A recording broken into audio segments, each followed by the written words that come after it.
Hey everybody, welcome back and thank you for joining me today.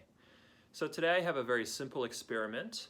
It only takes 4 different materials, but it's very relevant for our current times. So what do we need for this one? Well, we need a little bit of water. We need pepper, so ground pepper, pretty finely ground. We need soap. And I'm using dish soap. This is the stuff that I clean my dishes with. You can use hand soap if you don't have dish soap, but dish soap is a little more powerful. So if you have that, it's best to use that. And then lastly, we need some sort of flat dish of some sort. And it doesn't have to be deep, like a plate works great.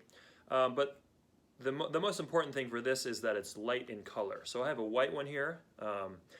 So if you have something yellow, that'll work great. Light green is great, but we need to be able to see the pepper on top of the dish. All right, so we'll get to the experiment in just a moment, but before we get there, I want to talk to you about surface tension.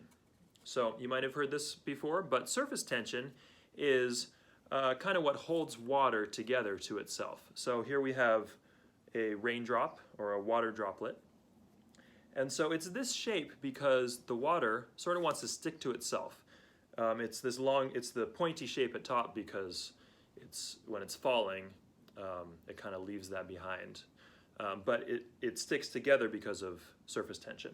And so this is sort of a close-up of a flat surface like a table or a counter, and then a drop of water on top. And you can do this at home too. You can just put a little drop of water on a countertop, and you can see that it forms this shape. And you've probably seen this before, but you can see it forms this shape, and it doesn't just spread out everywhere. And that's because the water wants to kind of stick to itself. All right? And you can also see this if you go to a lake or a pond, and there's some bugs that live on top of the water, and they don't sink. And that's because, again, the water is sticking to itself, and it's sticking to itself strongly enough that the bugs are basically walking on top of the water, on top of the film that the water forms. All right, so that's surface tension, and we are going to see surface tension in action. So I'm going to adjust the camera, and I will see you in just a moment. All right, so I have my dish all set up, and I'm going to pour in water very slowly. Oh, and look, right away you can actually see the surface tension. So you can see the water isn't spreading out everywhere, but it is sort of forming sides here. So it's sort of bubbling up, just like we saw in that picture at the beginning. So I'm going to fill it all the way up so it's all spread out and covered on the whole surface there. All right, and then I'm going to take some pepper. And as I pour some pepper in, it's pretty much going to spread out on its own there in a nice even way for the most part. So it's nice and even, you can see that there.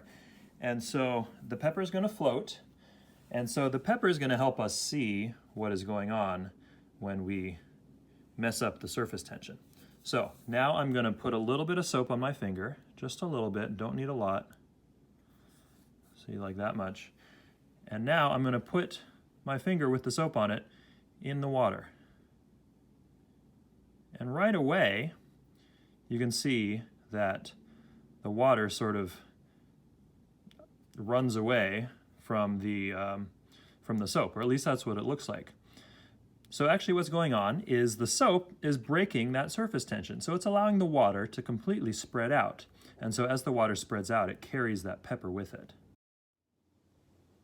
All right, so I hope you enjoyed that.